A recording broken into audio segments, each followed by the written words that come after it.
But you've got to address this. We have been able to hold ourselves above the stereotype. And in 5 minutes, she took it away.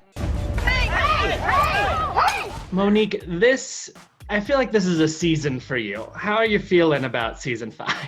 Oh my goodness. It's definitely stressful, but you know, I was built for it. I'm a survivor. I'm a strong person. I can handle the pressure. And you see T'Challa just fly by. He's back. He flies all over the house. He has posts in every darn near corner. He's showing off right now. Usually he's pretty quiet. He says, I know the camera is on. I think he wants to be a part of the interview. Do you want me to bring him in? Yeah, go get him. Let me get him because he is showing off today. Say hello to Bryce. There he is. There he is. Oh my gosh. That's my baby. Hi, I had never seen a bird on a leash, Monique. I have to be honest. That was wild to me. Look. Hi, Candiace! What is that? Well, I'm glad he's joined us for the chat. Too funny. Let's get back to Potomac. Okay. Would you say this is the hardest season you've had on the show? Absolutely. Absolutely. Hitting from all angles, it's been really difficult. I have been mainly focused on the incident itself, which was the altercation between myself and Candiace, and then the journey afterward, going through therapy. And lo and behold, I kept getting asked about Charisse and these rumors and Candiace and how everything came together and Giselle and everything else. Okay, so if we're gonna spill the tea, let's just tell it all. The word on the street is Monique and her trainer were a wee bit too close for comfort, and Charisse has told people. It's disgusting, and you know, I'm just doing my best to just stay strong and to just tell my story and keep moving forward. Safe to say you felt under attack this whole season. Woo! More than ever. Really feels like a full-out attack, you know, and it's never okay to come and attack me, whatever. But to try to attack my family and my child is disgusting, and it's really pathetic. Seeing episode 2, is that what inspired what I am calling the Instagram Live to end all Instagram Lives? It was supposed to be an ambush. Yeah, it was. So this whole plan, I was never supposed to find out about this. This was supposed to have went down like long time ago. You know, honestly, Chris he's all up in there. He's wandering around back there. Might as well say hi, baby. I know you all up in the interview, boo. No, actually, when we saw episode 2, we were just like, wow. But I didn't feel a need to address it. I was just gonna be like, you know what, whatever. They can say whatever they want. This is a show that is driven off of rumors. So whatever, y'all can have that. It wasn't until Candiace went live and said my child's name that I said, you know what? Now I'm going to tell everybody everything. There was a conversation about someone plotting to spread a rumor that Chase was not Chris's baby. The rumor was going to be that it wasn't Chris's baby, it was a trainer's baby. And I said, that baby looked just like Chris. That Chris Samuel spat that baby out. There's no way that anyone is going to believe that this is not Chris's baby. I mean, you get in here too because you told everybody everything too, mister. You know, once my child came up, I was literally to the third power of angry and upset. And I was just so floored and so upset about bringing a child in and hearing about this nasty plot and rumor just to take my wife down. I'm the man in this house, and the first instinct is to protect your family, and to see my wife's character, you know, get slandered on TV, to see my child brought into it. I mean, this is below the belt, lowest of the low. I'm heartbroken, I'm upset, I'm angry. I'm the one up at night. She's sleeping like a baby and I'm jealous. So, I mean, that's where I stand on that. In that Instagram Live, you He just hijacked my interview. In that Instagram Live, you have a pile of receipts of kind of this plot against you. So what it was is this all started 2 years ago. So this particular person who was creating this whole mess started reaching out to my friends and producers and cast. So what I did back then, I started gathering all of my receipts. I started asking them to give me statements as to what conversations they had with that person.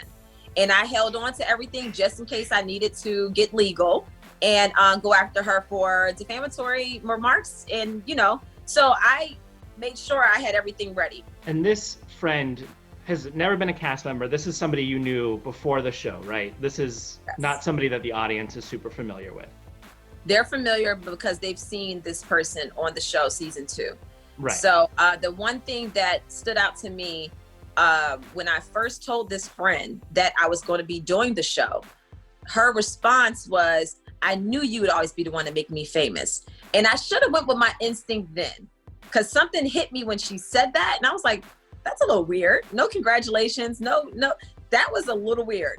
And then this person went and looped Charisse into this mess, it seems. Yes, she called Candiace. Candiace talked to her for 2 hours. And then she forwarded or exchanged numbers with her and then Charisse. And then it just took off from there. Do you think Charisse took the bait because she wants back on the show? Absolutely. Absolutely. Charisse is that person where she'll feed you a bunch of stuff and she'll try to get other people to do her bidding so that she can always remain and look innocent. I know how she works. So I'm not falling for it. I did not know that you all had that much beef. We'll talk later. What did you make of Candiace saying she didn't know that you and Charisse had this whole history, this drama, when Candiace was around in season 3 when things really fell apart? Candiace knew exactly what was going on. And when she made that statement, you'll see in my expression. And I said, screw it. I'm not playing this game. And I called her out every step of the way after that. You said on that Instagram Live that the plot about your family, the initial intention was to be brought up at the season 4 reunion. Do you know why that didn't come up at the reunion? Like Candiace said in her live, they probably backed away from it because of the fact that they knew it was that nasty and they knew that it was unbelievable. I guess they knew that, okay, this isn't going to fly, and they had to go back to the drawing board. At the end of the day, who do you blame for this mess? I blame myself for having a friend who would think that it'd be in her best interest to completely try to ruin a person who she's known for 14 years. And I blame myself for bringing her into my home, around my family, and even on the show. So at the end of the day, I'll take it and I'll say it's all on me for not being smart enough to see through the BS from a person who called myself her best friend and vice versa. I thought it was interesting in the live, you said the altercation with Candiace has nothing to do with the rumor mill situation that's going on in these first few episodes. Absolutely.